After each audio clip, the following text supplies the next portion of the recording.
रजाना road UK garden में वाक़ई निजी तालीमी अदारे एलाइड स्कूल में सालाना तकरीब तकसीम इनामात का इनेकाद किया गया। तकरीब में तलबा और तालबात समेत वालिदैन की कसीर तादाद ने शिरकत की। तकरीब में असिस्टेंट कमिश्नर हाफिज मोहम्मद नजीब और वाइस चेयरमैन चौधरी सुल्तान अहमद बतौर मेहमान खुसूसी शरीक हुए। बच्चों ने टैबलो, खाके और मिली नगमे पेश किए।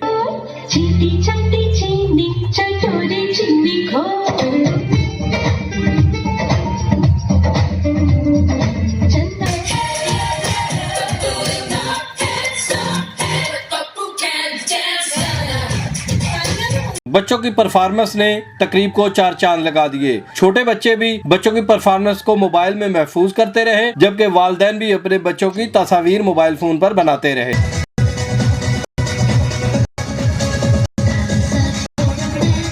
तकरीब के इख्तिताम पर असिस्टेंट कमिश्नर और वाइस चेयरमैन ने क्लासों में नुमाया पोजीशनें हासिल करने वाले बच्चों में इनामात और ट्रॉफियां तकसीम की। इस मौका पर स्कूल स्टाफ को भी इनामात और तारीफी सर्टिफिकेट से नवाजा गया। शानदार नताइज आने पर शहरियों ने प्रिंसिपल खावर सलेरी को जबरदस्त अल्फाज में खराज तहसीन पेश किया। ऐसी तकरीबात में इनामात हासिल करने से न सिर्फ मेहनत से काम करने का जज्बा पैदा होता है, बल्कि आगे बढ़ने की ख्वाहिश भी पैदा होती है। कैमरामैन तारक फरीद के साथ मोहम्मद खालिद के ARY न्यूज पीर महल।